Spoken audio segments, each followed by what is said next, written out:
Hello, all of you. Now let's see the exemptions from capital gains. जो हम कई बार से डिस्कस करते आ रहे हैं कि लास्ट में कुछ एग्जेम्पन्स आएंगे जो कि इन्वेस्टमेंट बेस्ड एग्जेम्पन्स होते हैं। यानी आपको कोई एसेट बेचने पर कैपिटल गेन आया है, अब आप इन्वेस्टमेंट करो और इन्वेस्टमेंट के बेसिस पे आपको ये कैपिटल गेन जो है वो एग्जेम्पशन मिल जाएगा। तो वो अपन अभी स्टार्ट करते हैं। तो अराउंड 6-7 सेक्शंस है, सिंपल है सारे, लेकिन बहुत ही इंपॉर्टेंट है, इसको इंपॉर्टेंट मार्क कर लिया जाए। All the sections are equally important. Okay, so let's see. पहला जो सेक्शन है 54, इसको बहुत डिटेल में अपन स्टडी करेंगे। तो इसमें सारे लॉजिक्स, ये इन्वेस्टमेंट बेस्ड एग्जामिशन के लॉजिक्स क्या है ये आपको समझ में आ जाएंगे। फिर आगे के जो सेक्शंस है वो उसके रिपीटेशन है, except that the asset is changed. जो एसेट हमने बेचा है, जिस पे कैपिटल गेन आया है, वो बदल जाएगा और इन्वेस्टमेंट कौन से एसेट में करना है वो बदल जाएगा, लेकिन उसका जो स्कीम है कि किस तरह से इन्वेस्टमेंट करना होता है, कितना टाइम मिलता है इन्वेस्टमेंट करने के लिए, वो स्कीम सिमिलर रहेगा। So you can say the software will remain same, the data will change. Okay, so let's see section 54। Profit on sale of house property used for residence. Assessee कौन है? देखो, सबसे पहले assessee, who is entitled for this exemption, individual और HUF। सिर्फ individuals यानी आप और मैं, और HUF यानी हिंदू अनडिवाइडेड फैमिली जो है, वो ये सेक्शन में एग्जेम्पशन ले सकती है। This is only for 2 people. So it means that it is not for AOPs, firms, companies, AJPs, इनके लिए नहीं है। So these people cannot claim exemption under section 54. किसको मिलेगा? सिर्फ इंडिविजुअल या HUF। Okay, very good. Number 2, nature of asset transferred. अब देखो ये सब क्या है, मैंने सेक्शन को बहुत सिंप्लीफाई आपके लिए कर दिया है। ये क्वेश्चन पूछेंगे और ये आंसर है। So these are the questions and these are the answers.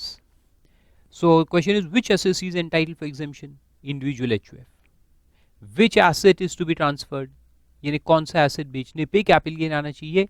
तो देखो, residential house property covered by section 22 यानी कि इनकम फ्रॉम हाउस प्रॉपर्टी जो अपन लेते हैं ना, कवर्ड बाय सेक्शन 22। तो कवर्ड बाय सेक्शन 22 का मतलब क्या है कि इट शुड बी टैक्सेबल, यानी ये वो हाउस प्रॉपर्टी होना चाहिए जो हाउस प्रॉपर्टी हेड में टैक्सेबल है। Now this can be self occupied, और it can be let out, और it can be deem let out. कोई भी चलेगा, तीनों में से कोई भी चलेगा। SOP भी चलेगा, सेल्फ ऑक्यूपाइड जिसका अपन एग्जेम्पशन लेते हैं हाउस प्रॉपर्टी में, लेट आउट वाला है, किराए से आपने दिया हुआ है, वो भी चलेगा। डीम लेट आउट है, एक से ज़्यादा जब घर अपने कस्टडी में होते हैं तो अपन एक को SOP मानते हैं, बाकी को डीम लेट आउट मानते हैं, वो भी चलेगा। तीनों कवर्ड है हाउस प्रॉपर्टी हेड के अंदर, तो तीनों चलेंगे। इसमें से कोई भी घर आप बेचो और उस पर कैपिटल गेन आएगा तो वो कैपिटल गेन का एग्जेम्पशन आप ले सकते हो, लेकिन ये रेसिडेंशियल नेचर का होना चाहिए, ये इंपॉर्टेंट है। It should be for residential use. House property head में सिर्फ रेसिडेंशियल हाउस आते क्या? नहीं, हाउस प्रॉपर्टी हेड में कमर्शियल प्लेसेस भी आते हैं। मेरे पास शॉप है और मैंने लेट आउट कर दिया, शॉप से लेट आउट कर दिया, तो वो इनकम भी हाउस प्रॉपर्टी हेड के अंदर आती है। लेकिन उस शॉप को, उस फैक्ट्री को मैंने बेच दिया, तो फिर वो इसमें आएगा क्या? नहीं, नहीं, because it is a commercial place.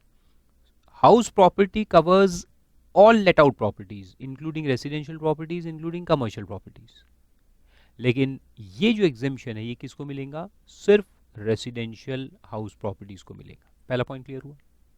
So this is not for commercial places, point clear. This section 54 is not for commercial places, it is only for residential places. Number 1।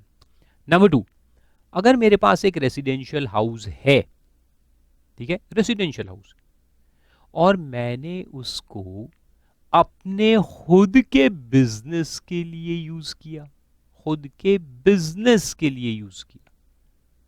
Residential है लेकिन खुद के बिजनेस के लिए मैं use करूंगा। Like I am a chartered accountant, so I will open office in my own flat. एक flat खरीदा मैंने, उसमें ऑफिस खोल लिया। तो फिर अपन क्या बोलते हैं सेक्शन 22 में कि if a place is use for own residence then it is not covered by section 22। याद है ना, it is not covered by 22, it is totally exempt under 22। उसकी इनकम को अपन सेक्शन 22 में नहीं लेते। Any place which is use for own business, correct. बस तो ये पॉइंट भी आपको याद रखना है कि अगर एक घर है जिसमें हम खुद बिजनेस करते हैं और उस घर को अगर हम बेच देंगे तो उस पे जो गेन आएगा उसको आप सेक्शन 54 में एग्जेम्पशन नहीं ले सकते। क्यों नहीं ले सकते? क्योंकि वो घर की इनकम सेक्शन 22 में नहीं आती। It is not covered by 22। आ रहा है समझ? तो देखो इसका एक छोटा सा आपको चार्ट बना के समझा देता हूं, इसको आप हमेशा याद रखेंगे। Section 54 house transferred.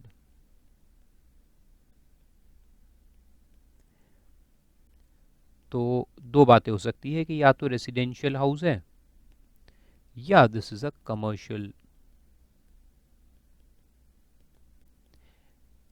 अब कमर्शियल में तो बहुत सारी चीज़ें आती है, शॉप, एस्टैब्लिशमेंट्स, फैक्ट्री बिल्डिंग वगैरह वगैरह। अगर ये लेट आउट है या सेल्फ ऑक्यूपाइड है, पहले तो लेट आउट लेते हैं। अगर लेट आउट है तो is it covered by section 22? Yes, section 22 applies. और रेसिडेंशियल लेट आउट है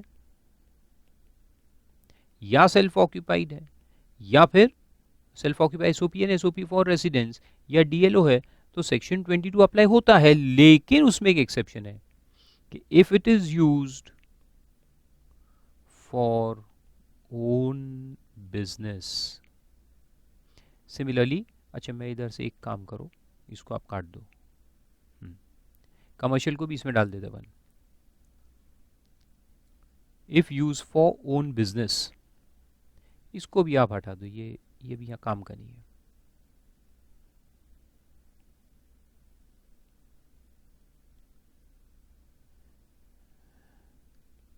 if use for own business, चाहे रेसिडेंशियल हो चाहे कमर्शियल हो, अगर अपने खुद के बिजनेस या प्रोफेशन में यूज करेंगे तो फिर क्या है? Then section 22 does not apply. Section 22 में इसकी इनकम नहीं आती, ठीक है। अदरवाइज अदर केसेस, ये अदर केसेस में फिर मैं लिखता हूं SOP for residence, deem let out और actual let out. Similarly commercial में डीएलओ, डीएलओ तो आता ही नहीं, वो तो सिर्फ रेसिडेंशियल के लिए रहता है डीएलओ, इसमें एक्चुअल लेट आउट ही जाएगा। अदर केसेस,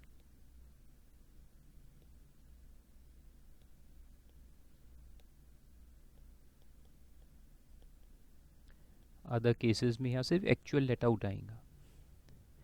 ओके, अब देखो ये रेसिडेंशियल है तो बाकी केसेस है यूज फॉर ओन बिजनेस तो सेक्शन 22 अप्लाई नहीं होता। अदर केसेस में एसओपी हो सकता है, डीएलओ हो सकता है फॉर रेसिडेंस या एएलओ एक्चुअल लेट आउट, तो यहाँ सेक्शन 22 अप्लाई होता है क्या?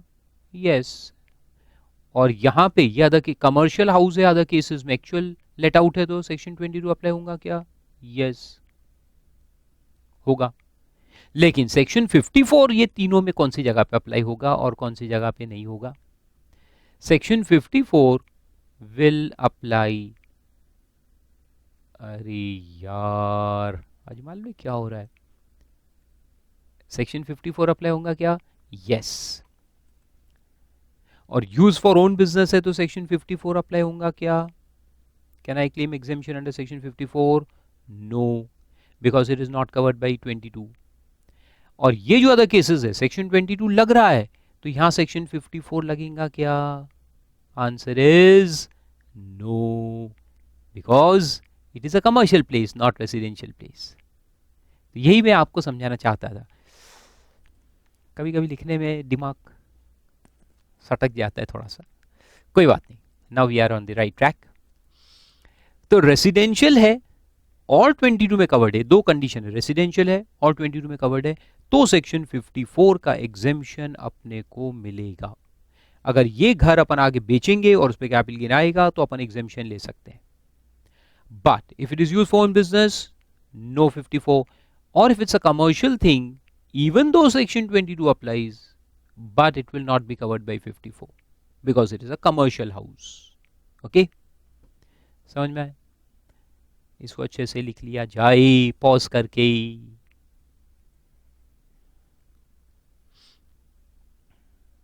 चलो आगे चलूं मैं। गुड, तो ये पॉइंट समझ में आए। एसेट ट्रांसफर जो है, एसेट जो हमने बेचा वो क्या होना चाहिए, रेसिडेंशियल हाउस प्रॉपर्टी होनी चाहिए, covered by 22। So it can be SOP, it can be let out, it can be DLO, but it does not cover a house which is used for own business.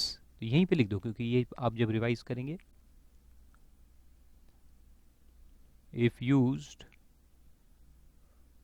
for own business profession, then 54 not apply.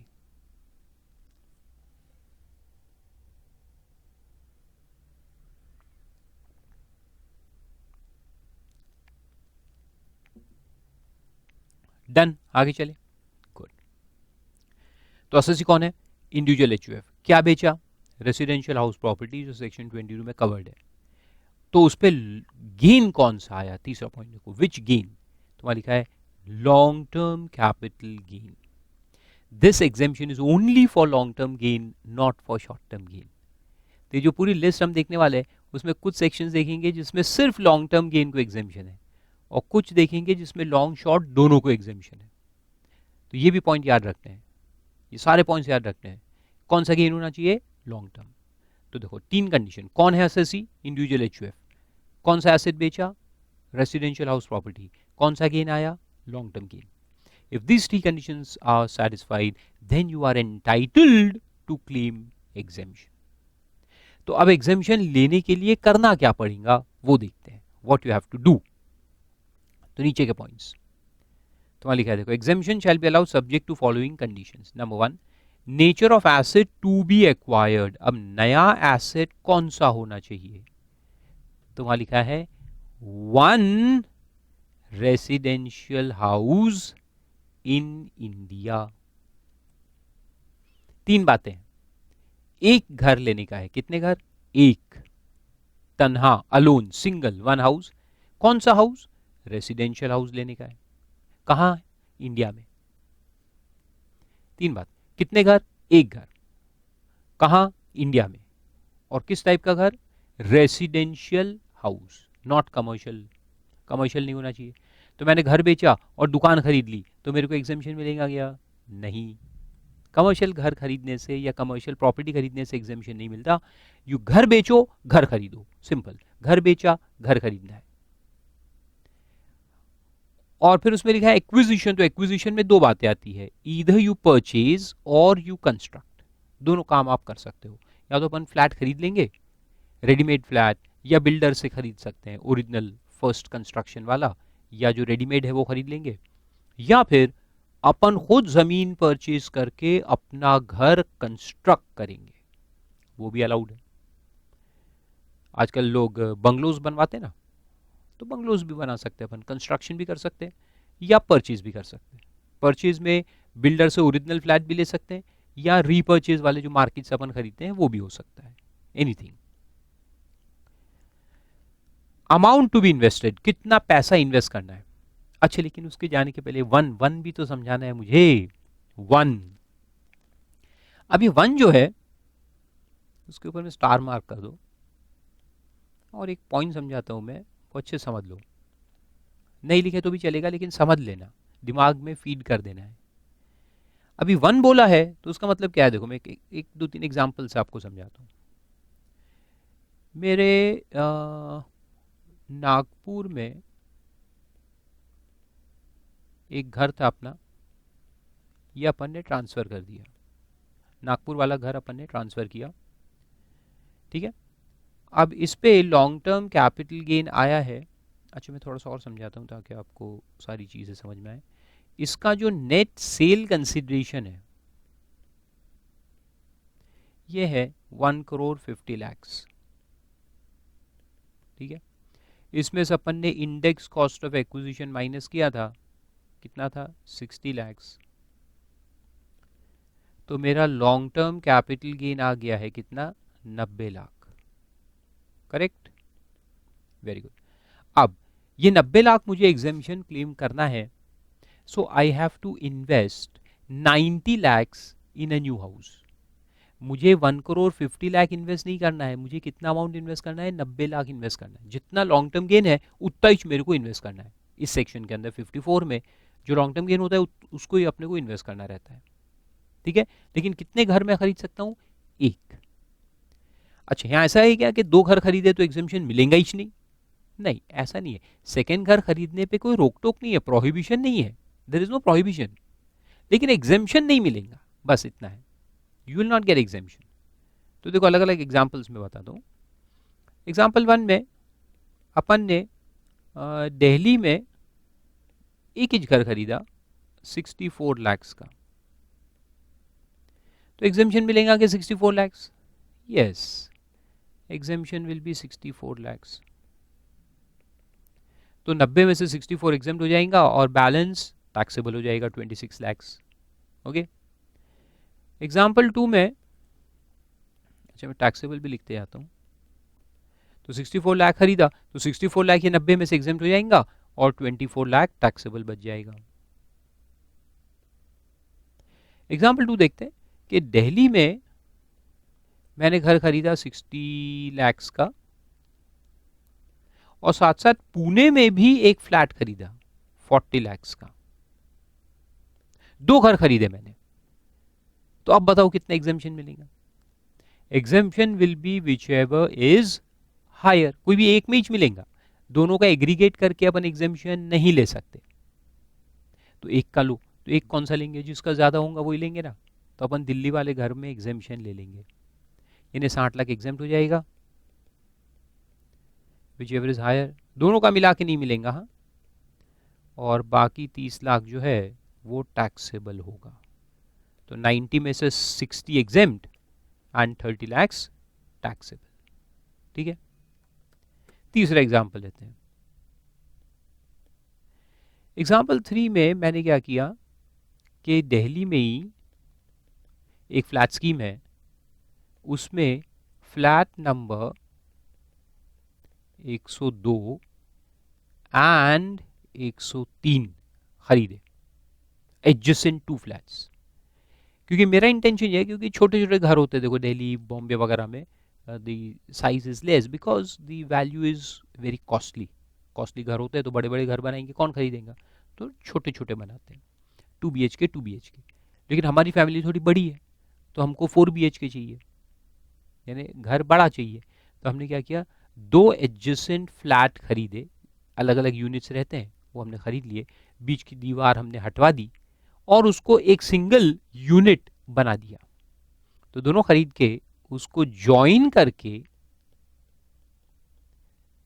And made single house, एक single dwelling हमने बना लिया। तो अब सवाल ये पैदा हुआ कि ये फ्लैट कितने क्या है?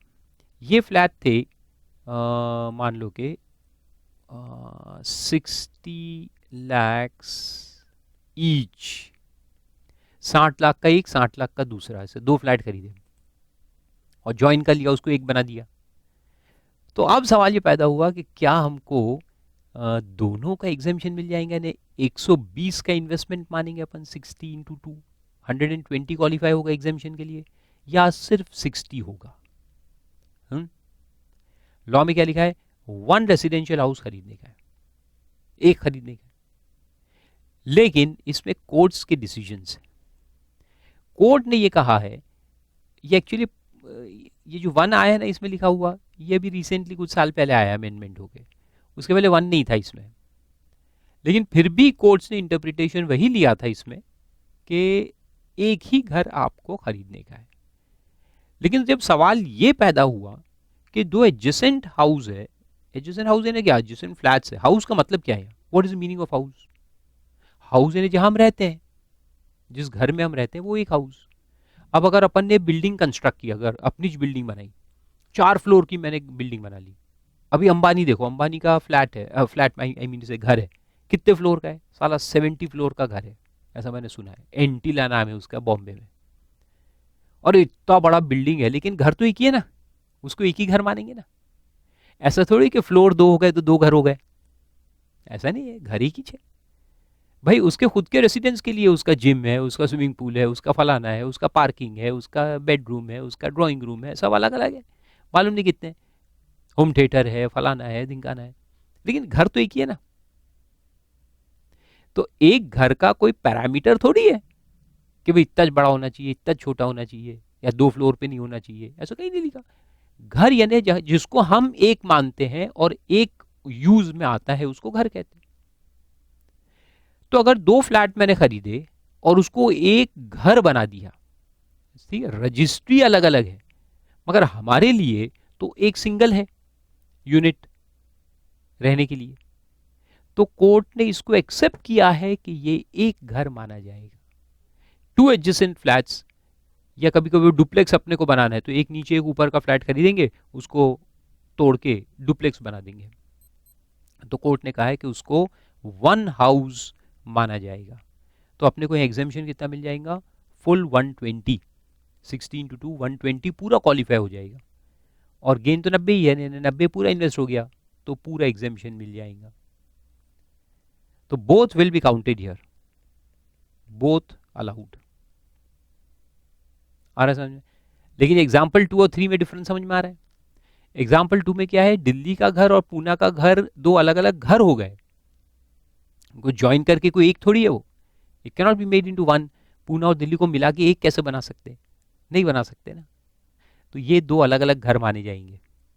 और वहां क्या है कि 2 एडजेसेंट फ्लैट्स है या ऊपर नीचे है, जिसको अपन ज्वाइन कर सके, अगर वो ज्वाइन हो जाते हैं, so then they will be called as one house. So it can be 3 flats also, it can be 4 flats also joined into one, चलेगा। लेकिन वो आपको प्रूफ करना पड़ेगा कि आपने उसको ज्वाइन किया हुआ है। तो ये वन का मतलब है, समझ में आया? Very good. फिर आगे चलो। तो एक घर खरीदना है, रेसिडेंशियल होना चाहिए, कहाँ होना चाहिए, इंडिया में होना चाहिए। What if you purchase a house outside India? Then no exemption. अगर आपने इंडिया में कहीं घर बेचा और इसके एग्जेम्पशन क्लेम करने के लिए क्या किया, भूटान में नया घर खरीदा, भूटान में, तो उसका कोई एग्जेम्पशन आपको नहीं मिलेगा। फिर अमाउंट टू बी इन्वेस्टेड, कितना अमाउंट इन्वेस्ट करना है, long term capital gain invest करना है। तो मैंने आपको पहले ही बताया, you have to invest the long term capital gain, जितना प्रॉफिट आया उतना इन्वेस्ट करो। Time for making the investment, अब आया इंपॉर्टेंट पॉइंट, टाइम, किस वक्त पे इन्वेस्टमेंट होना चाहिए या कितने टाइम पीरियड के अंदर होना चाहिए। तो देखो, इफ परचेज्ड, अगर अपन खरीदते हैं रेडीमेड या बिल्डर से, तो विद इन 1 ईयर बिफोर और 2 years from the date of transfer of the original asset. अगर खरीदने की बात है तो 1 साल पहले और 2 साल बाद के बीच में अपन खरीद सकते हैं, यानी 3 साल हो गए। अगर ये डेट ऑफ ट्रांसफर है तो ट्रांसफर के 1 साल पहले से 2 साल बाद, तो 1 साल पहले और 2 साल बाद को ज्वाइन करें तो कितने होते हैं, 3 साल में अपन खरीद सकते हैं। और अगर कंस्ट्रक्ट करना है खुद से, then within 3 years from the date of transfer. तो देखो, इसको भी एक डायग्राम से मैं समझाऊंगा तभी आपको समझ में आएगा, वरना नहीं आएगा। See this is the date of transfer, ठीक है। तो अगर अपने को परचेज करना है तो परचेज के लिए अपने पास टाइम है 1 year before and 2 years after, 1 year before and 2 years after the date of transfer. अच्छा, थोड़ा नीचे ले लूँ, बोर्ड के ऊपर जा रहा है।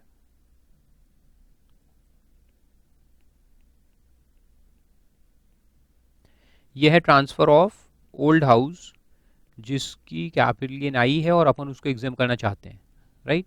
तो इसके 1 साल पहले और 2 साल बाद, अब 1 साल पहले 2 साल बाद यानी क्या, जैसे कि ये 1 अगस्त है,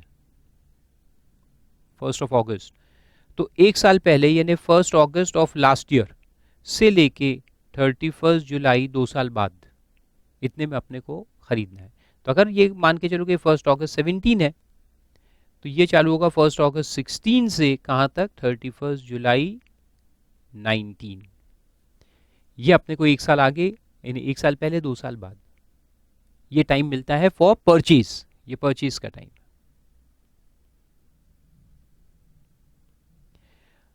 अब आप पूछो सर 1 साल पहले का फंडा क्या है, यहां हमने पुराना घर बेचा, तो ठीक है इसके बाद ही तो खरीदेंगे ना, पहले कैसे? अरे पागल लोग, पहले भी तो खरीद सकते ना। अरे भाई मेरे को मेरा पुराना घर बेचना है, तो नए घर का इंतजाम होगा तभी तो पुराना घर बेचूंगा ना, नहीं तो क्या घर बेच के रास्ते पे आ जाऊंगा।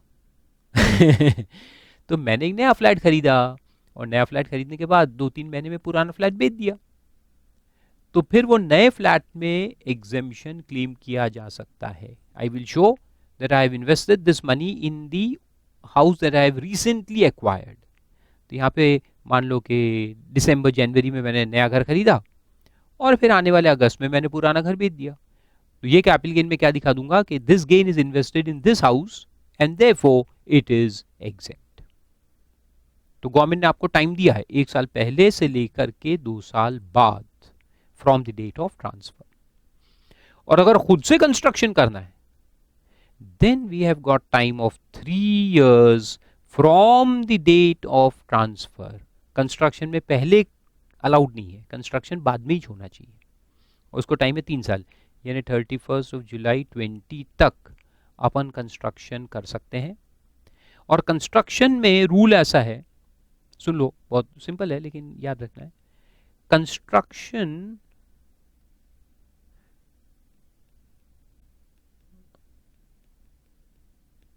must complete within this 3 years। ये 3 साल में कंस्ट्रक्शन कंप्लीट होना चाहिए। तो कंस्ट्रक्शन बिगिन कहां पे हो सकता है? कंस्ट्रक्शन आप इस डेट ऑफ ट्रांसफर के बाद भी चालू कर सकते हो, कंस्ट्रक्शन पहले भी चालू कर सकते हो, कंस्ट्रक्शन होना पहले से शुरू हो सकता है, दैट्स ओके, मगर उसका जो कंप्लीशन है वो ये ट्रांसफर के डेट के बाद में होना चाहिए। नए घर को हमने कंस्ट्रक्ट करना चालू कर दिया है, कर दो, जमीन खरीद लो, घर बनाना शुरू कर दो, सब हो गया, फिर हमने ये घर बेचा और उसके 2-4 महीने के बाद ये जो नया घर है वो कंप्लीट हुआ, कंस्ट्रक्शन फिनिश हुआ, तो चलेगा। लेकिन अगर नए घर का कंस्ट्रक्शन कंप्लीट हो गया, आपने उसका इनॉग्रेशन करवा लिया और उसके 3 दिन बाद ये पुराना घर बेचा, तो फिर आप उसको वहां इन्वेस्ट करके एग्जेम्पशन नहीं दिखा सकते। यानी हम ये नहीं कह सकते कि हमने ये कैपिटल गेन, ये अभी देखो अभी हमने 4 दिन पहले जो घर का ओपनिंग किया उसमें इन्वेस्ट किया, तो सरकार कहेगी बहुत अच्छी बात है, नया घर आपने बनाया, मगर ये एग्जेम्पशन आपको नहीं देंगे, क्योंकि लॉ में क्या लिखा है, the construction of the new house must complete after the date of this transfer. तो क्या करो कि नया घर बना लो, उसका कंप्लीशन सर्टिफिकेट नहीं लेने का। घर कंप्लीट हुआ है कैसे पता चलेगा, चूना कब मारा कौन देखता है, उसका कंप्लीशन एक सर्टिफिकेट होता है, वो नहीं लेने का। फिर ये पुराना घर बेचो, ये बेचने के बाद वो जो नया घर बना उसका कंस्ट्रक्शन फिनिश होने का सर्टिफिकेट लेने का, आर्किटेक्ट से या म्यूनिसिपल अथॉरिटीज, तो फिर आप क्वालिफाइड हो फॉर एग्जेम्पशन।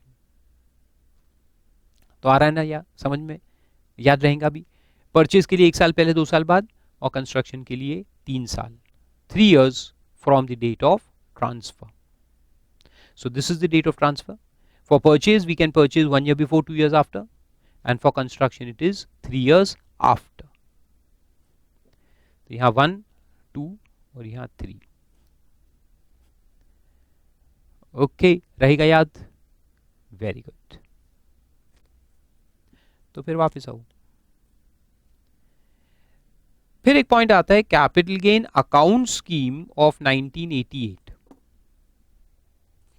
अब ये क्या बला है, ये पहले आप सुन लो अच्छे से, समझ लो, फिर अपन उसको पढ़ेंगे।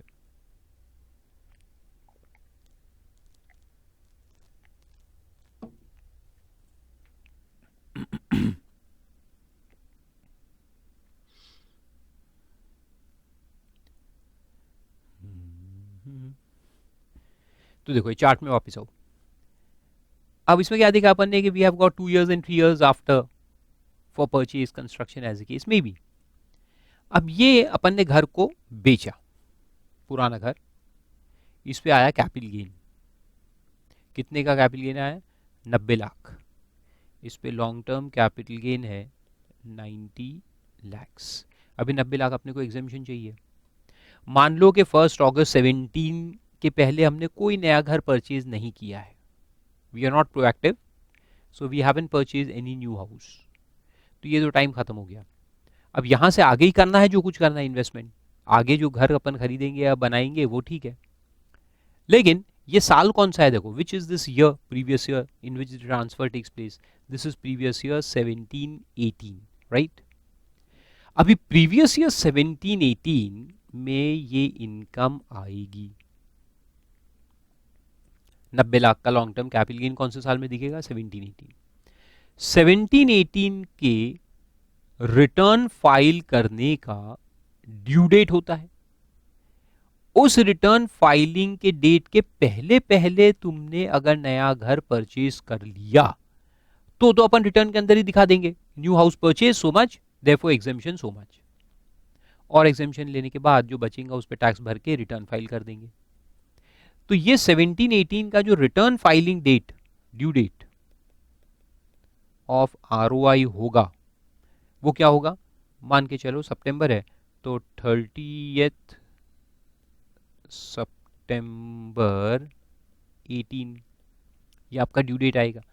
अगर आप बिजनेसमैन हो तो, और आपको ऑडिट लगता है तो 30 सितंबर, वरना 31 जुलाई। तो ये 30 सितंबर या 31 जुलाई जो भी आपका ड्यू डेट है रिटर्न फाइलिंग का, वो आएगा। तो उसके पहले अपन ने एग्जेम्पशन लेना पड़ेगा ना, एग्जेम्पशन लेंगे तभी तो माइनस करके फिर बैलेंस पे टैक्स पे करेंगे। लेकिन अगर अपन ने ये ड्यू डेट तक कोई नया घर ना तो परचेज किया है ना कंस्ट्रक्ट किया है, new house not acquired till this date, तो फिर एग्जेम्पशन कैसे लेंगे? आप कहोगे नहीं नहीं हमारे पास टाइम है ना, देखो 2 साल है 3 साल है, हम ले लेंगे, आप हमें एग्जेम्पशन दे दो। तो गवर्नमेंट कहेगा भैया एग्जेम्पशन किस बेसिस पे दे, क्या भरोसा कि तुम इतने पीरियड में इन्वेस्ट करोगे, कुछ तो भरोसा दिलाओ। तो एसोसी कहता है नहीं नहीं मैं बोल रहा हूं ना मैं इन्वेस्ट कर दूंगा। गवर्नमेंट कहता है तुम्हारे बोलने पे चलता तो बस सरकार ऐसी चल जाती, will not accept your word of mouth. तो एसोसी कह रहा है फिर हमें टाइम क्यों दिया इतना, जब भरोसा नहीं है तो टाइम क्यों दिया? तो गवर्नमेंट कहता है भरोसा है आप करोगे, लेकिन कुछ तो यानी प्रूफ, कुछ तो आपके इंटेंशन का कुछ तो प्रूफ होना चाहिए ना कि आप करने वाले हो। तो गवर्नमेंट ने कहा एक काम करो तुम हमें एक प्रूफ दो। क्या? कि हमने एक स्कीम बनाई है, कैपिटल गेन डिपॉजिट अकाउंट, ये ओपन करो बैंक में जाके under the scheme made by the government, और ये कैपिटल गेन डिपॉजिट अकाउंट खोल के उसमें तुम ये पैसा डाल दो, इन्वेस्ट कर दो। ठीक है, घर नहीं खरीदा कोई बात नहीं, लेकिन घर आगे खरीदने वाले हो वो भी अच्छी बात है, लेकिन अभी अभी क्या करो कि तुम ये 90 लाख ये अकाउंट में डाल दो। तो अकाउंट में जितना पैसा तुम डालोगे ड्यू डेट के ऊपर, ड्यू डेट या उसके पहले, वो हम ये मान लेंगे कि आपने इतना पैसा घर में इन्वेस्ट कर दिया और आपको एग्जेम्पशन दे देंगे। इतना करोगे। तुमने घर नहीं बनाया कोई बात नहीं, बाद में बनाने वाले हो, आई एक्सेप्ट दैट आप बाद में बनाने वाले हो, लेकिन मेरी एक बात सुनो, एक काम तो करो, तुम इतना पैसा जा करके कैपिटल गेन डिपॉजिट अकाउंट में डाल दो। तो एसएससी क्या करेगा कि डिपॉजिट करेगा पैसा। तो यहां पे उसने अगर डिपॉजिट किया ₹78 lakhs, तो अपन क्या मानेंगे, कब करना है पैसा डिपॉजिट? ड्यू डेट के पहले। ओके, तो हम ये मानेंगे कि ये पैसा तुमने घर में इन्वेस्ट कर दिया और अपन यहाँ पे एग्जेम्पशन दे देंगे, रिटर्न में एग्जेम्पशन क्लेम कर लो और बेनिफिट ले लो। तो ये डिपॉजिट की वजह से हम यहाँ पे एग्जेम्पशन दे देंगे 78 lakhs। जितना डिपॉजिट करोगे उतना एग्जेम्पशन मिल जाएगा। 90 के ऊपर करो डिपॉजिट तो पूरा 90 एग्जेम्पशन मिल जाएगा। तो 90 करो, 90 के ऊपर करो तो 90 का एग्जेम्पशन मिल जाएगा। But if you deposit less तो फिर जितना डिपॉजिट किया उतना ही एग्जेम्पशन देंगे। तो 78 लाख एग्जेम्प्ट हो जाएगा। तो यहाँ तुम्हारा 12 लाख बन गया टैक्सेबल, इस पे टैक्स पे कर दो। ठीक है, अब कहानी खत्म नहीं हुई, कहानी शुरू हुई है। ये जो 78 लाख हमने कैपिटल गेन डिपॉजिट अकाउंट में इन्वेस्ट कर दिया है, ये डीम्ड हाउस परचेज है, लेकिन एक्चुअल हाउस तो खरीदना ही पड़ेगा ना। डीमिंग फिक्शन तो अभी के लिए है, लेकिन ये जो 2 साल है या 3 साल तुम्हें दिए हैं, यहां एक्चुअल हाउस दिखना चाहिए। तो गवर्नमेंट बोलेगा ठीक है डिपॉजिट कर दिया, चलो एग्जामेशन ले लो, खत्म करो। फिर गवर्नमेंट सो जाएगा कितने समय के लिए, ये 2-3 साल के लिए, जो टाइम तुम्हारे पास अवेलेबल है। अब गवर्नमेंट जागेगा सीधा 31 जुलाई 2020 को, जहां तुम्हारे 3 साल खत्म हो रहे हैं, और यहां पे गवर्नमेंट तुमसे सवाल पूछेगा, इनकम टैक्स ऑफिसर बुला के सवाल करेगा कि बताओ तुमने कोई घर खरीदा 19 के पहले, या कंस्ट्रक्ट किया 20 के पहले। तुम कहोगे हाँ मैंने परचेज किया, कब, जुलाई 19 के बाद। हट, वो टाइम के बाहर है, वो काउंट नहीं करेंगे। तो ये 2 साल में या तो यहां तक 31 जुलाई 19 तक खरीदो, या 31 जुलाई 20 तक कंस्ट्रक्ट करो, तो चलेगा। तो तुमने आके कहा कि हाँ हाँ हाँ हमने एक नया हाउस कंस्ट्रक्ट किया है, we have constructed a new house on 10th of May 2020। Construction complete हो गया है 10th मई 2020 को। तो ऑफिसर ने पूछा अच्छा अच्छा कंस्ट्रक्शन किया, अरे वाह बढ़िया, कितने का किया, बताओ कॉस्ट कितना है इसका, what is the cost, what is the amount that you have invested in the new construction, which includes land and building। दोनों कवर होता है इसमें, लैंड की कीमत और बिल्डिंग की कीमत दोनों आ जाएंगी। तो तुमने कहा हमने इन्वेस्ट किया ना 69 लैक्स, 69 लैक्स हमने इन्वेस्ट किया है। तो ऑफिसर कहेगा रुक जाओ रुक जाओ, तुमने यहां 78 लाख डिपॉजिट किया था, तो तुमने 69 लाख ही क्यों इन्वेस्ट किया, बाकी पैसा कहां गया, बाकी 9 लाख कहां गया, कहां गया 9 लाख, अनयूटिलाइज्ड। देखो डिपॉजिट 78 का है, तो हमने एग्जामिशन 78 का लिया है, तो अब तुम्हारे ऊपर रिस्पॉन्सिबिलिटी क्या है कि कम से कम 78 तो इन्वेस्ट करो, लेकिन तुमने तो 69 इंच किया। तो अब जो अनयूटिलाइज्ड डिपॉजिट बचेगा, दो सिचुएशन में अनयूटिलाइज बचेगा, एक तो तुमने घर इतनी खरीदा, ये 2 साल गुजर गए, 3 साल निकल गए और तुमने कुछ भी नहीं किया, तो पूरा 78 क्या हो जाएगा, अनयूटिलाइज्ड, है ना। और अगर तुमने नया घर बनाया, परचेज या कंस्ट्रक्ट किया, लेकिन 78 लाख से कम में किया, 69 में किया, तो यहां भी अनयूटिलाइज अमाउंट बच गया। कितना अनयूटिलाइज अमाउंट बचा, 9 lakhs. This 9 lakh unutilized amount will be chargeable as long-term capital gain on expiry of 3 years। तो ये 3 साल जब यहाँ एक्सपायर हो रहे, देखो 31 जुलाई 20 को, तो यहाँ पे अपन क्या करेंगे, अनयूटिलाइज्ड अमाउंट जो है ऑफ डिपॉजिट उसको टैक्सेबल कर देंगे, taxable as long term capital gain. कितने, 9 लाख। 9 लाख कहां से आया, 78 माइनस 69,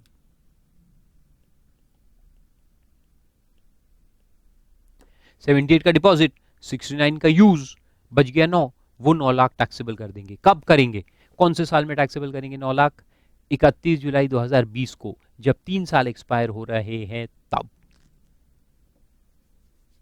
हालांकि परचेज का टाइम तो 2019 में खत्म हो गया, लेकिन गवर्नमेंट यहाँ कुछ भी अनयूटिलाइज नहीं मानेगा, क्योंकि कंस्ट्रक्शन का टाइम है ना अभी आपके पास, आप कंस्ट्रक्शन कर सकते हो ना। तो दोनों में से टाइम लास्ट वाला कौन सा लैप्स होगा, जुलाई 2020, 3 साल।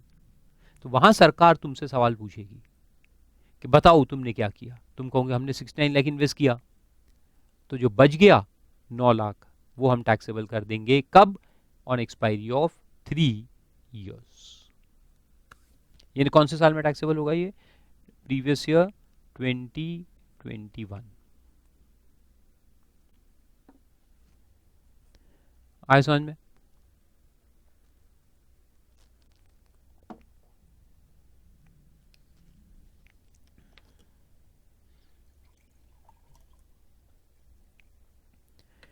ये लिखते जाओ साथ साथ में, नहीं लिखा तो भी पॉज करके लिखो।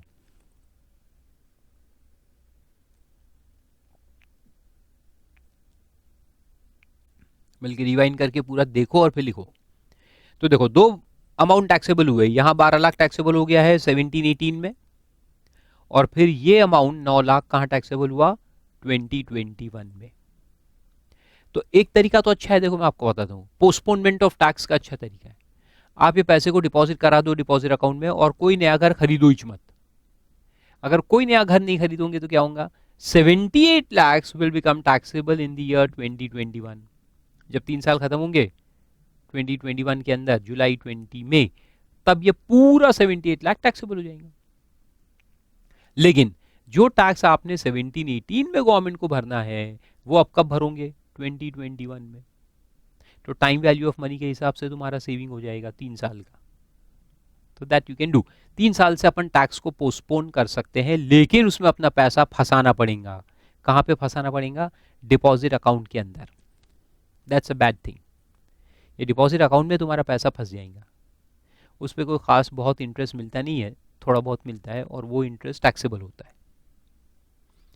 तो देखो पैसा फंसा के रखना है तो पोस्टपोनमेंट ऑफ टैक्स पॉसिबल है, लेकिन खुला पैसा चाहिए to be use by you at any time, तो फिर आप यहाँ पे पूरा टैक्स का पेमेंट कर दो जो भी आता है। 90 लाख पे कितना आएगा, 90 लाख इंटू 20%, 18 लाख टैक्स भर दो। और 18 लाख टैक्स बचाना है तो फिर ये सब चक्कर करने पड़ेंगे। अच्छा, फिर और एक ये मैं फिगर्स लेके आपको समझाता हूँ। यहाँ तक तो समझ में आए, अब नए फिगर्स लेते हैं। नए फिगर्स में अपन क्या करते हैं कि जो डिपॉजिट अकाउंट में पैसा डाला उसको मैं चेंज करता हूँ।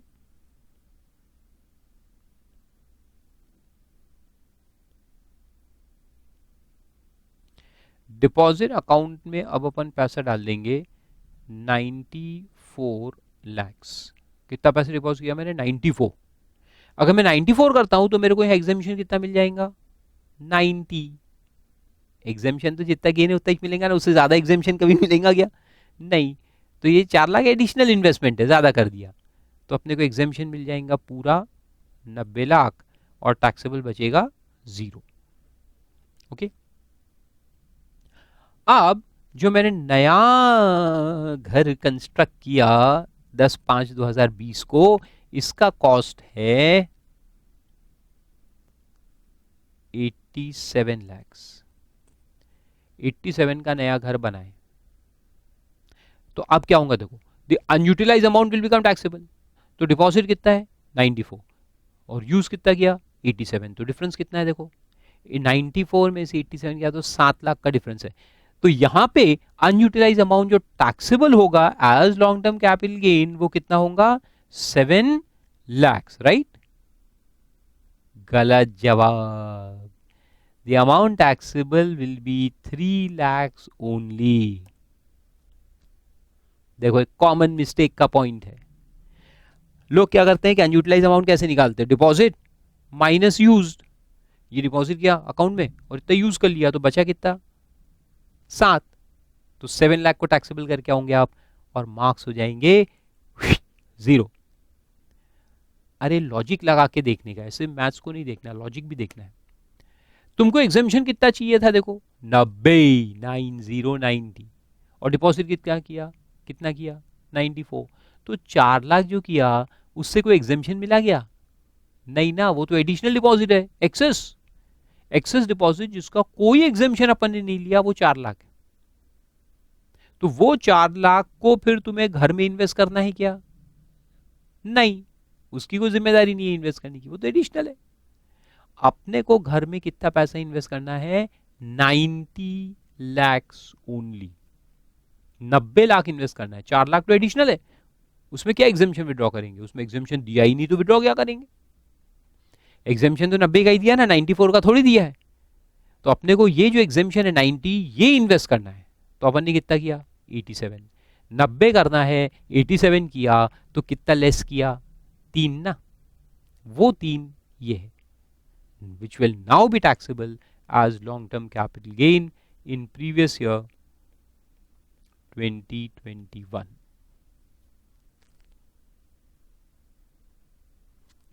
क्लियर हुआ, वेरी गुड। तो एक में क्या था कि अपन ने 90 से कम इन्वेस्ट किया था और अब हमने 90 से ज्यादा इन्वेस्ट किया है, तो जो एडिशनल इन्वेस्टमेंट होता है वो अगर यूज नहीं करोगे तो उससे कोई एग्जामिशन विड्रॉ नहीं होगा, आ रहा है समझ में? गुड। अब लास्ट में एक और कंडीशन पे चलते हैं। अब लास्ट कंडीशन ये है कि ये जो घर अपन ने बनाया 87 लाख का, ये होता है locked in for 3 years from the date of purchase. यानी 10 मई 2020 को हमने परचेज किया, कंस्ट्रक्ट किया, तो यहां से 3 साल तक ये लॉक इन हो जाएगा। 10th May 20 to 10th May 23। ये 3 साल ये लॉक्ड इन है। लॉक्ड इन यानी कि चाबी लगा के रखो, ऐसा नहीं, घर में तो चाबी रहेंगी, every night will lock in, ऐसे नहीं। उसको बेच नहीं सकते, यू कैन नॉट सेल और otherwise dispose of this new house for a period of 3 years। 3 साल तक हम बेच नहीं सकते। ओके, ऐसे नहीं कि ताले को चाबी लगा के रखो, कोई रहेगा नहीं उसके अंदर, ऐसा नहीं है। आप रहो, सब करो, यूज करो, बेच नहीं सकते for a period of 3 years। और अगर बेचा तो क्या होगा? If you sell then what? तो देखो, if sold before 3 years then what will happen? What will happen? क्या करेंगे?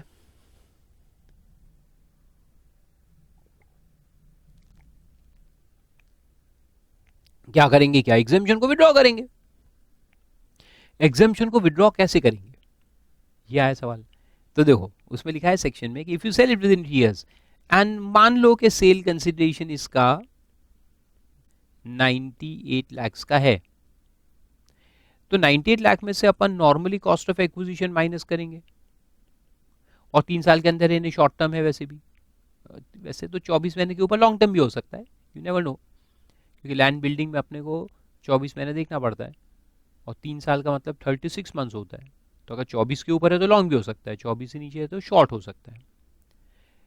तो ये कॉस्ट ऑफ एक्विजिशन जो हम लेते हैं नॉर्मली, वो कितना लेंगे? 87 इसका परचेज प्राइस है ना, तो normally upon cost of acquisition 87 लेंगे। इंडेक्सेशन देना है तो इंडेक्सेशन देंगे।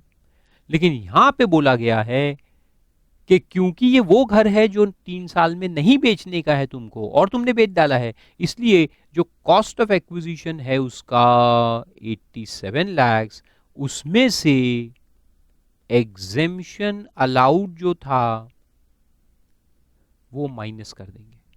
एग्जेम्पशन अलाउड अंडर सेक्शन 54 जो था वो माइनस कर देंगे। कितना एग्जेम्पशन अलाउड? 84 में कितना एग्जेम्पशन लिया है तुमने? 90 लाख। ये देखो 90 लाख का लिया है, तो इसमें से कितना माइनस करेंगे? 87 में से 90? नहीं, ये घर के लिए आपने एक्चुअली 87 का ही एग्जेम्पशन लिया है, 90 का नहीं लिया है। Your exemption is 87 only. पूछो क्यों? अरे देखो, ये 90 तो ओरिजिनल हमने यहाँ डिपॉजिट करके एग्जेम्पशन लिया, लेकिन घर में तो 87 ही किया ना इन्वेस्ट, तो घर के लिए हमने एग्जेम्पशन कितना लिया? 87। और बाकी जो 3 लाख बच गया वो तो वहां टैक्सेबल हुआ ना, अनयूटिलाइज अमाउंट, वो तो वहां चले गया, टैक्सेबल हो गया 3 साल की एक्सपायरी। तो ये घर में एग्जेम्पशन कितना लिया हमने? 87 ही लिया है, तो वो 87 इसमें से अपन माइनस कर देंगे, एग्जेम्पशन अलाउड जो है वो माइनस कर देंगे। तो ये बनेगा अपना कॉस्ट विच इज नील। अब कॉस्ट नील हो गया तो पूरा 98 क्या हो गया? Capital gain, long term short term as a case में भी। 2 साल से नीचे है तो शॉर्ट, 2 साल के ऊपर है तो लॉन्ग। तो ये 98 लाख यहां टैक्सेबल हो जाएंगे। अब ये क्या है कि एक तरीका है एग्जेम्पशन को विड्रॉ करने का। 87 को हमने विड्रॉ किया, इसका मतलब ऐसा है। लेकिन अगर आप इसको एनालाइज करके देखो, 87 विड्रॉ हुआ ऐसा कहीं दिख नहीं रहा। एग्जेम्पशन विड्रॉ हो गया ऐसा दिख रहा है क्या? नहीं, क्योंकि कॉस्ट में से माइनस करके कुछ तो भी फॉर्मूला दिया है, तो एक्चुअली एग्जेम्पशन विड्रॉ हुआ है समझ में नहीं आता। लेकिन अगर आप इसको एनालाइज करोगे तो समझ में आएगा कि 98 लाख जो आया है इसमें क्या है? इसके अंदर है विथड्रॉवल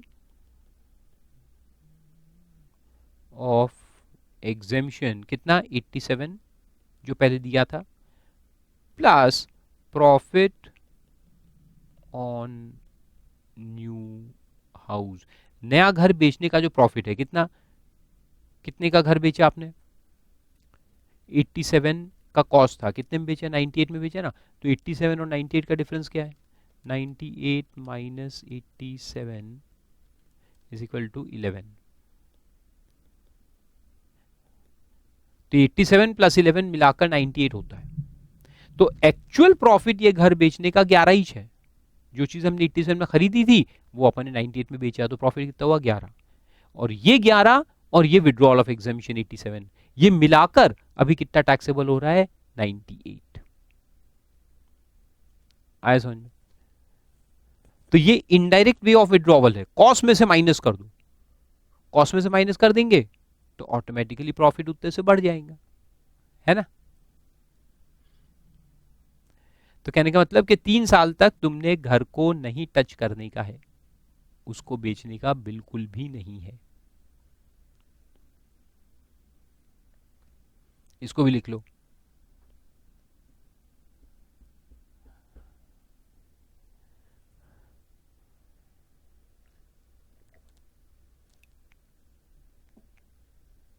और अगर 3 साल के बाद बेचेंगे तो if sold after 3 years then फिर अपन ये एग्जेम्पशन को विड्रॉ नहीं करेंगे, फिर सीधा सीधा क्या करेंगे? सेल कंसिडरेशन 98 लेस कॉस्ट 87, फिर कॉस्ट पूरा वैसे ही रहेगा 87 अगर 3 साल के बाद बेचेंगे तो। So there will be a profit, यानी कि कैपिटल गेन, लॉन्ग शॉर्ट में कुछ नहीं लिखता, कैपिटल गेन पे कितना रहेगा? वैसे लॉन्ग ही आएगा, वहां आएगा इंडेक्सेशन इग्नोर करके 11। तो फिर ये जो 11 है सिर्फ वो टैक्सेबल होगा अगर आप 3 साल के बाद बेचोगे तो। 3 साल के अंदर बेचने से ये 87 का जो एग्जेम्पशन पहले लिया था वो विड्रॉ होके ये प्रॉफिट में ऐड हो जाता है। So total taxable amount becomes 98 lakhs। 2 साल से कम में बेचोगे तो शॉर्ट टर्म होगा, 2 साल के बाद बेचोगे तो लॉन्ग टर्म रहेगा। ओके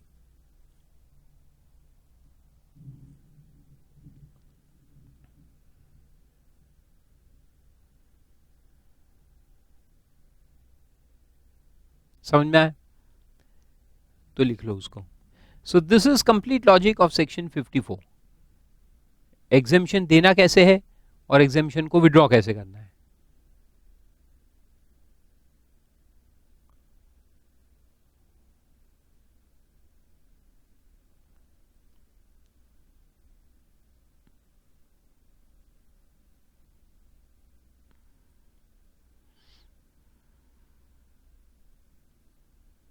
ये पहला पार्ट तो लिख ही चुके थे, दूसरा पार्ट अभी लिखो।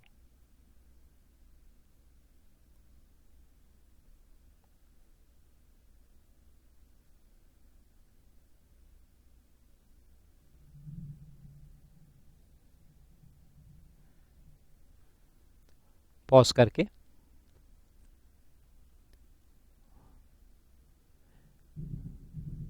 चलो, तो अब देखो ये बाकी पॉइंट्स अपन देख लेते हैं।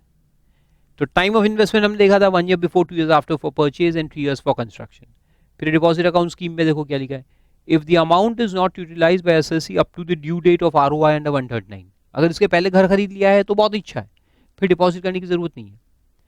अगर ड्यू डेट के पहले घर खरीद लिया है नया तो फिर डिपॉजिट की जरूरत नहीं है। अगर नहीं लिया है या नहीं कंस्ट्रक्ट किया तो फिर डिपॉजिट करना जरूरी है। ये जरूरी होता है, deposit is mandatory, it is compulsory. यानी कैसे कि तुम अगर डिपॉजिट नहीं करते हो, ड्यू डेट निकल गया, डिपॉजिट नहीं किया, उसके अगले दिन जाके नया घर खरीद लिया, 30 सितंबर को ड्यू डेट था, डिपॉजिट नहीं किया, और 2 अक्टूबर को नया घर खरीद लिया। तुमने कहा 2 अक्टूबर अच्छा दिन है, मुहूर्त अच्छा है, गांधी जी का बर्थडे है, तो हम उस दिन नया घर डायरेक्ट खरीद लेंगे, तो एग्जेम्पशन मिलेगा क्या? नहीं। ड्यू डेट एक बार निकल गई और अगर डिपॉजिट नहीं है तो आपको बाद में एग्जेम्पशन नहीं दिया जाएगा, याद रखो। तो एग्जेम्पशन चाहते हो आगे तो डिपॉजिट करके रखो। तो डिपॉजिट क्या है? कंटिन्यूटी है, इससे आपका एग्जेम्पशन बरकरार रहेगा। तो वहां लिखा देखो, it can be deposited in the said account with any specified bank or institution before the due date of furnishing the return of income। फिर नॉन यूटिलाइजेशन, ये देखा ही अपन ने, नॉन यूटिलाइजेशन 3 साल जब खत्म हो जाएंगे और कुछ अमाउंट बच गया अनयूटिलाइज तो उसको अपन इनकम चार्ज करेंगे। और फिर उसके बाद पॉइंट है lock in period of the new asset, कितने साल होता है लॉक इन पीरियड, 3 साल, यानी 3 साल में आप नया बिल्डिंग बेच नहीं सकते, और अगर बेचा तो क्या होगा, तो विड्रॉल ऑफ एग्जेम्पशन होगा। और विड्रॉल कैसे होगा, cost of the new asset shall be reduced by the amount of exemption claimed earlier. जो पहले एग्जेम्पशन है उसको अपन कॉस्ट ऑफ न्यू एसेट में से माइनस कर देंगे, सिंपल।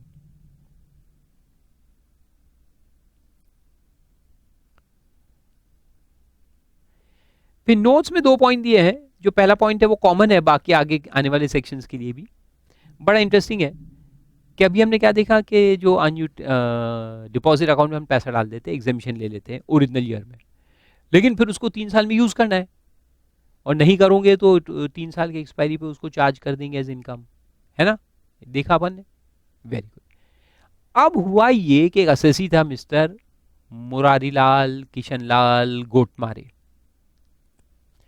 अब ये गोटमारे जी जो थे, उन्होंने कैपिटल गेन अकाउंट में पैसे डिपॉजिट तो कर दिए, लेकिन 3 साल की एक्सपायरी के पहले वो एक्सपायर हो गए। मिस्टर गोटमारे ऊपर हो गए। अब ये जो बैंक अकाउंट है वो इनहेरिटेंस में गया, बैंक अकाउंट में पैसा वो इनहेरिट हो जाएगा ना तुम्हारे नॉमिनी के नाम पे, तो नॉमिनी कौन है, उसका बेटा मिस्टर गोटमारे, ऑफकोर्स सरनेम तो सेम ही रहेगा ना, तो बेटे के पास गया। अब बेटे ने भी कोई नया घर नहीं खरीदा, 3 साल गुजर गए, so can the unutilised amount be taxable now in the hands of son, son who is not even aware what is happening, या फिर सन नहीं तो जो डिसीज पर्सन है वो, जो डिसीज पर्सन है वो, क्या वो लायबल रहेगा टैक्स के लिए, तो कोर्ट ने कहा नहीं भैया वो तो मर चुका है, मरने के बाद उसको विड्रॉ कैसे करेंगे, क्योंकि जब 3 साल एक्सपायर हो रहे तब तो जिंदा ही नहीं है, तो जो असेसी जिंदा ही नहीं है उसके हाथ में असेसमेंट कैसे करोगे, तो उसके हाथ में एग्जेम्पशन विड्रॉ नहीं हो सकता। टेक्निकली बहुत बढ़िया केस है, जो आदमी नहीं है उसके हाथ में इनकम को असेस कैसे करोगे। अच्छा आदमी कौन है अभी, बेटा, तो बेटे के हाथ में टैक्स कर देते गवर्नमेंट ने कहा, कोर्ट ने कहा नहीं बेटे के हाथ में नहीं कर सकते क्योंकि उसकी इनकम है ही नहीं, ये विड्रॉल ऑफ एग्जेम्पशन है, विड्रॉल एग्जेम्पशन में ओरिजिनल पर्सन का होना जरूरी है, तो वो यहां पे देखो फिर उस पर एक सर्कुलर गवर्नमेंट ने इशू किया, वेरी इंटरेस्टिंग सर्कुलर, और यहाँ टैक्स प्लानिंग फिर आप कर सकते हो, डिपॉजिट करके करेक्ट मर जाने का है, डिपॉजिट तुम करो और मर जाओ, फिर तुम्हारे लीगल हैज को पैसा मिल जाएगा and it will not be taxable at all. लेकिन इस टैक्स प्लानिंग के लिए मरना जरूरी है, करोगे, कोई नहीं करेगा क्योंकि साला मरना जरूरी है। तो देखो उसमें लिखा है कि the unutilised deposit amount in the capital gain account scheme in case of an individual who dies before the expiry of the stipulated period under these sections cannot be taxed in the hands of the deceased. Deceased के हाथ में तो अपन tax कर नहीं सकते क्योंकि वो तो मर चुका है, मरे हुए आदमी यानी नॉन एग्जिस्टेंट पर्सन का असेसमेंट कैसे होगा, नहीं हो सकता। And this amount is not taxable in the hands of legal heirs also, as the unutilized portion of the deposit does not partake the character of income in their hands, yani it is not of the character of income but is only part of the estate devolving upon him. मरे हुए person का estate उसको मिल रहा है, income कहाँ है, income तो ही नहीं, यानी दोनों एग्जेम्प्ट हो गए, बाप भी बेटा भी। Then cost of land is an integral part of the cost of residential house where purchase or build, ये तो वो भी सिंपल है, लैंड इज इंक्लूडेड, तो न्यू इन्वेस्टमेंट जो अपन देखते हैं ना,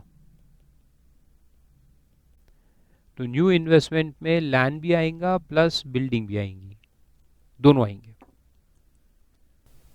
फिर चलो एक क्वेश्चन देखते हैं उसके अंदर अपन, mister Birju transfers a residential house and earns a long term capital gain of 54 lakhs, अच्छी बात है, लॉन्ग टर्म कैपिटल गेन हमको दे दिया गया है सीधा।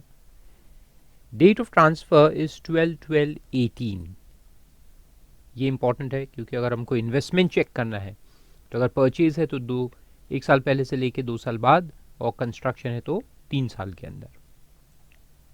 ही invest the long term capital gain as follows, He invests 56 lakhs in the capital gain deposit account on 31st of July 2019, यानी due date of return filing. तो ये साल कौन सा है? 1819. प्रीवियस ईयर 1819 के अंदर सेल हुआ है, तो उसका जो ड्यू डेट होगा रिटर्न फाइलिंग का वो रहेगा 31st of July 2019, considering him to be a non tax audit assessee. तो उस दिन उसने डिपॉजिट किया है. Very good. 2 लाख एक्स्ट्रा किया है, उसका कोई मतलब नहीं है, क्योंकि कैपिटल गेन तो 54 लाख ही है, तो अपन 54 को ही पकड़ेंगे, 2 लाख को कंसिडर नहीं करेंगे.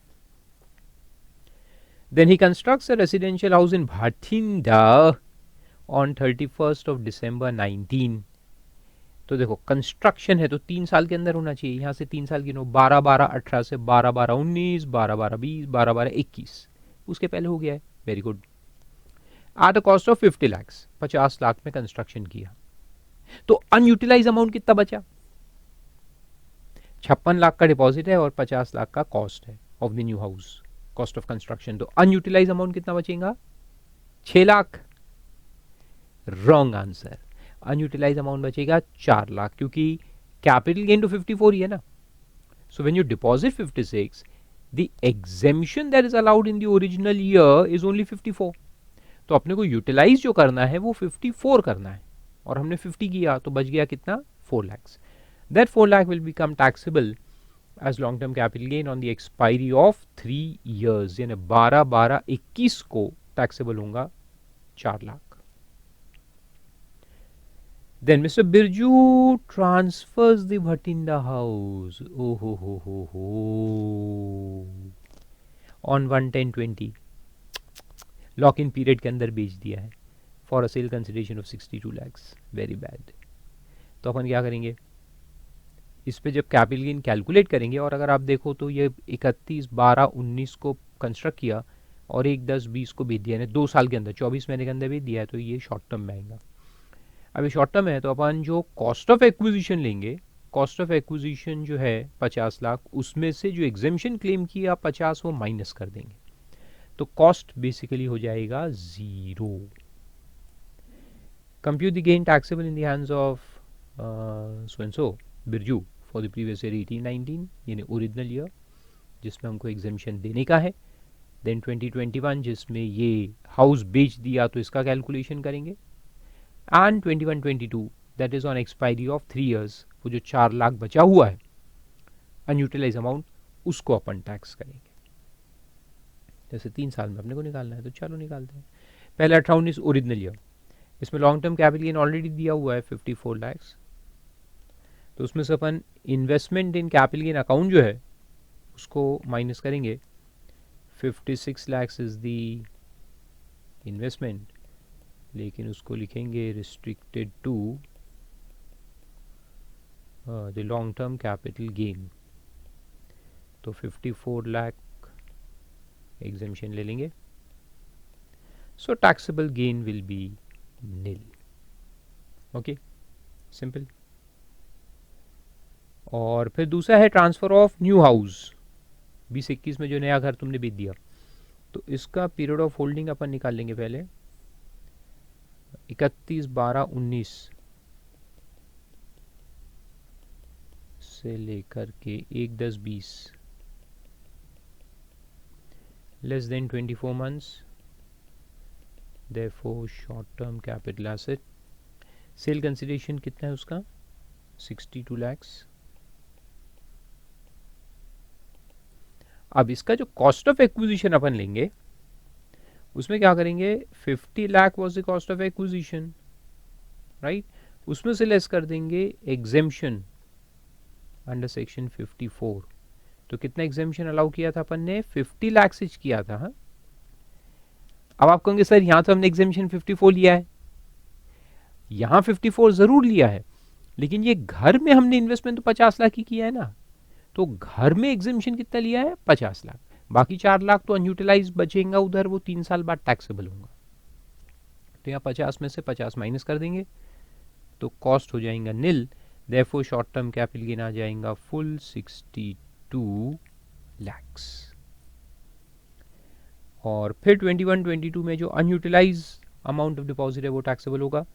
That is ₹4 lakhs. That is 54 minus investment in new house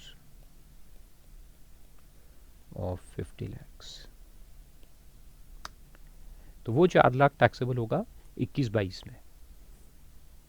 आया समझ में? सिंपल।